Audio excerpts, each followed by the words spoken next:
Hey Tigers! Our book today is called Chrysanthemum. This is written and illustrated by Kevin Henkes. And this is read with permission from Harper. And some of you guys might have read this book before, which is fine. That happens a lot where kids have read books before and we're going to read it again.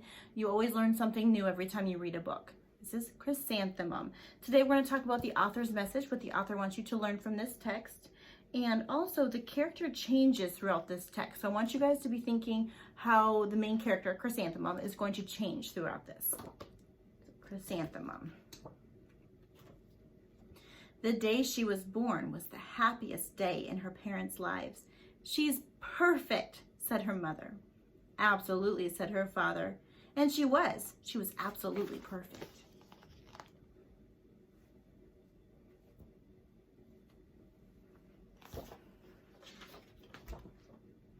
Her name must be everything that she is, said her mother. Her name must be absolutely perfect, said her father. And it was. Chrysanthemum. Her parents named her Chrysanthemum. Chrysanthemum grew and grew and grew. And when she was old enough to appreciate it, Chrysanthemum loved her name.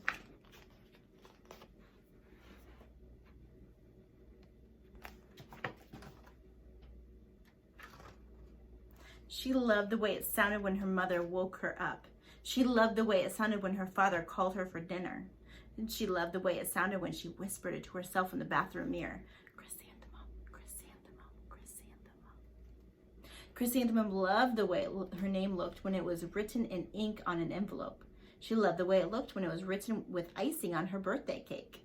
And she loved the way it looked when she wrote it herself with her fat orange crayon. Chrysanthemum, chrysanthemum, chrysanthemum. So at the beginning of the story, the character Chrysanthemum is happy. She's happy with her name. She appreciates her name. She loves it so much. In this story, she's going to change some. So we're going to see how the character changes and why. And also be thinking about what the author's trying to teach you. Chrysanthemum thought her name was absolutely perfect. And then she started school. On her first day, Chrysanthemum wore her sunniest dress and her brightest smile. She ran all the way. Hooray, said Chrysanthemum, school! But when Mrs. Chud took roll call, everyone giggled upon hearing Chrysanthemum's name. Everybody laughed. Wonder how that's going to make her feel. It's so long, said Joe. It scarcely fits on your name tag, said Rita, pointing. I'm named after my grandmother, said Victoria. You're named after a flower. Chrysanthemum wilted. She did not think her name was absolutely perfect. She thought it was absolutely dreadful. The rest of the day was not much better. During nap time, Victoria raised her hand and informed Mrs. Chud that Chrysanthemum's name was spelled with 13 letters. That's exactly half as many letters as there are in the entire alphabet, Victoria exclaimed. Thank you for sharing, Victoria, said Mrs. Chud. Now put your head down. How do you think Chrysanthemum's feeling about her name now? At the beginning of the book, she was really happy. She loved it. And now, I don't know, she's going to love it anymore. If I had a name like yours, I'd change it, Victoria said, as the students lined up to go home. That Victoria's not very nice, is she? I wish I could, thought Chrysanthemum miserably. Welcome home, said her mother. Welcome home, said her father. School is no place for me, said Chrysanthemum. My name is too long. It scarcely fits on my name tag. And I'm named after a flower. Oh, psh, said her mother. Your name is beautiful. And precious and priceless and fascinating and winsome, said her father. It's everything you are, said her mother. Absolutely perfect, said her father.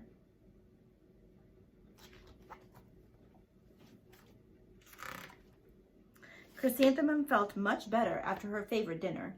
Macaroni and cheese with ketchup. Ew. And an evening filled with hugs and kisses and parcheesi. Parcheesi's a game. That night, Chrysanthemum dreamed her name was Jane. It was an extremely pleasant dream. So she's now wishing she had a different name. So she's changing. What made her change?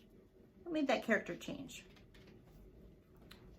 In the beginning, she loved her name, and then she went to school and people were kind of mean to her. It made her change her her feelings about her name. So that's why she changed, because everybody was making fun of her.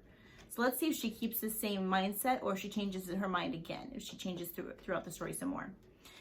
The next morning, Chrysanthemum wore her most comfortable jumper. She walked to school as slowly as she could. She dragged her feet in the dirt. Chrysanthemum, Chrysanthemum, Chrysanthemum, she wrote. She even looks like a flower, said Victoria, as Chrysanthemum entered the playground. Let's pick her, said Rita, pointing. Let's smell her, said Joe. Chrysanthemum wilted. She did not think her name was absolutely perfect. She thought it was absolutely dreadful.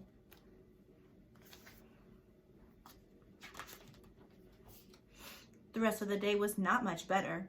During nap time, Victoria raised her hand and said, "A chrysanthemum is a flower. It lives in a garden with worms and other dirty things." "Thank you for sharing that with us, Victoria," said Mrs. Chudd. "Now put your head down." "I just cannot believe your name," Victoria said as the students lined up to go home. "Neither can I," thought Chrysanthemum miserably. Man, that Victoria is not very kind. She is definitely not treating people the way she wants to be treated at all. "Welcome home," said her mother. "Welcome home," said her father. "School is no place for me," said Chrysanthemum. "They said I even look like a flower. They pretended to pick me and smell me." "Oh, psh," said her mother. "They're just jealous and envious and begrudging and discontented and jaundiced," said her father. "Who wouldn't be jealous of a name like yours?" said her mother. "After all, it's absolutely perfect," said her father. Chrysanthemum felt a trifle better after her favorite dessert, chocolate cake with buttercream frosting, and another evening filled with kisses and hugs and parcheesi.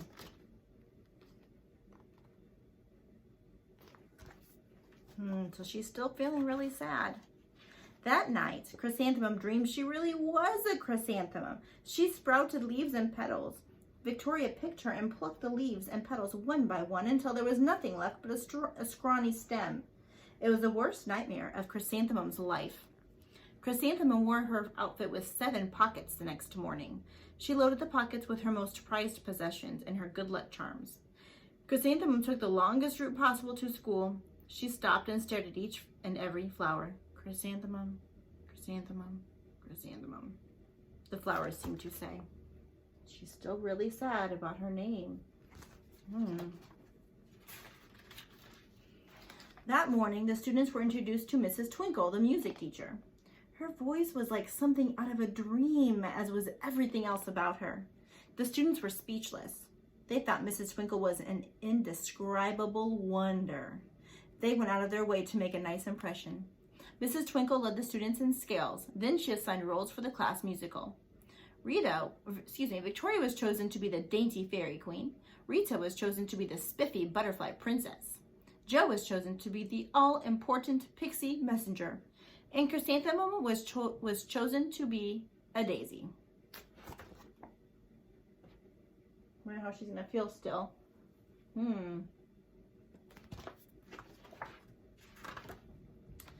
Chrysanthemum's a daisy, chrysanthemum's a daisy. Joe, Rita, and Victoria chanted, thinking it was wildly funny. Chrysanthemum wilted. She did not think her name was absolutely perfect. She thought it was absolutely dreadful. "What's so humorous?" asked Mrs. Twinkle. "Chrysanthemum," was the answer. "Her name is so long," said Joe. "It scarcely fits on a name tag," said Rita, pointing. "I'm named after my grandmother," said Victoria. "She's named after a flower." They're still not being very nice to her. So Chrysanthemum at the beginning was very happy with her name, and she was so sad once the kids were kind of picking on her. So she changed. I wonder if she's changing back. "My name is long," said Mrs. Twinkle. "It is?" said Joe. "My name could scarcely fit on a name tag," said Mrs. Twinkle. "It would," said Rita, pointing. "And," said Mrs. Twinkle, "I'm named after a flower too." "You are?" said Victoria. "Yes," said Mrs. Twinkle. "My name is Delphinium. Delphinium Twinkle. And if my baby is a girl, I'm considering Chrysanthemum as a name. I think it's absolutely perfect." Chrysanthemum could scarcely believe her ears. She blushed, she beamed, she bloomed. Chrysanthemum, chrysanthemum, chrysanthemum. How is she feeling now? Did she change? She changed again. Now she's happy with her name. She's changed a couple times in this book. Joe, Rita, and Victoria looked at Chrysanthemum longingly. "Call me Marigold," said Joe. "I'm Carnation," said Rita, pointing. "My name is Lily of the Valley," said Victoria. Chrysanthemum did not think her name was absolutely perfect. She knew it. Oh. Epilogue. It's going to wrap up the story. Overall, the class musical was a huge success. Chrysanthemum was absolutely perfect as a daisy. Victoria made only one mistake. She completely forgot her lines as the dainty fairy queen. Chrysanthemum thought it was wildly funny and giggled throughout the entire dance of flowers. Eventually, Mrs. Twinkle gave birth to a healthy baby girl, and of course, she named her Chrysanthemum. So in this text, I want you guys to be thinking about how the character changed. Chrysanthemum started out at the beginning and she was happy, she loved her name, and then the kids started making fun of her, and it made her really sad, and she changed. She didn't like her name anymore.